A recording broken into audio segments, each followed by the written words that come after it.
Constantinople, Istanbul, then it was Constantinople. And what was going on is that Emperor Constantine gathered the bishops of the church. First time that ever really happened. All the bishops of the church are invited to come to Nicaea in the spring of 325. A major controversy was splitting the church. And we'll get to that controversy in subsequent sessions. But a major controversy was splitting the church.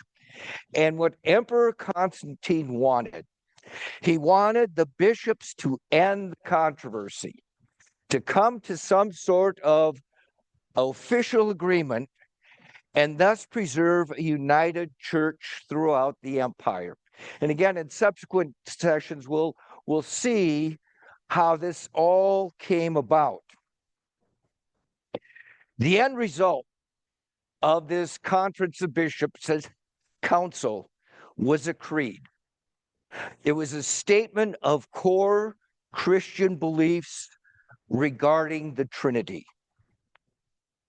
Those who didn't agree with the agreed upon creed, which eventually evolved into the very Nicene Creed, those of you that were at worship at 845, the creed that we said during our confession of faith, that evolved out of this conference. Those of you that are going to be in church at 11 will be saying the Nicene Creed throughout Lent. Not at 11. Not at 11. We're still saying the mini creed at 11.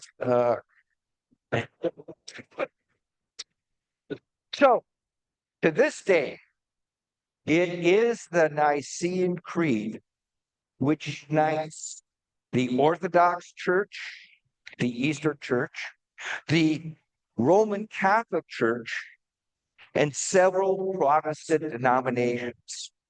The Eastern Church doesn't use the Apostles' Creed. That came out of the West. So it's the Nicene Creed that for almost 17 centuries has united God's church.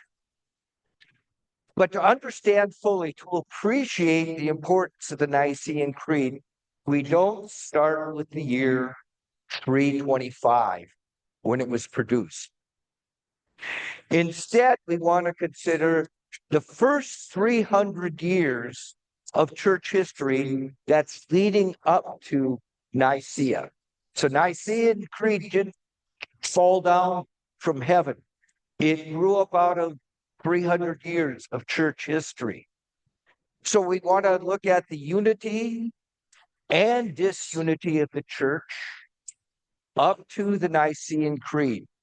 And that will include some major controversies that happened within the church. We want to consider who were the major players over that first 300-year period.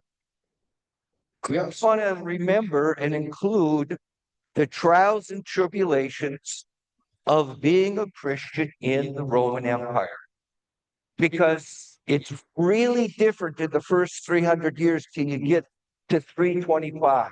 The position of Christianity, position of the church, position of Christians really, really changed over those 300 years. And really, what we're dealing with is issue. Who is God? There were various controversies, and we'll see those over the first 300 years. But at the heart, the issue in debate is trying to figure out who is God. So for our session today,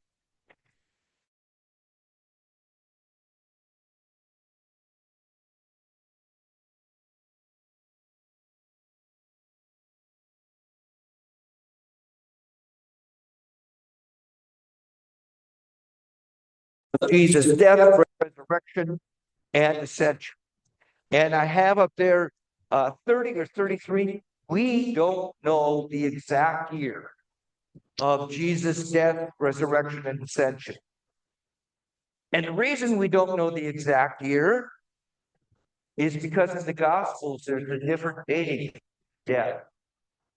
I don't know if you ever realize that Matthew, Mark, and Luke all have Jesus' death, Good Friday, as the day of Passover. And if that is the case, then we go back and easily trace according to the full moon. And if Matthew, Mark, and Luke text that Jesus was crucified on the Passover, therefore the Last Supper was a Passover meal. Jesus died in the year 30. John, however, has Jesus dying on the day before Passover.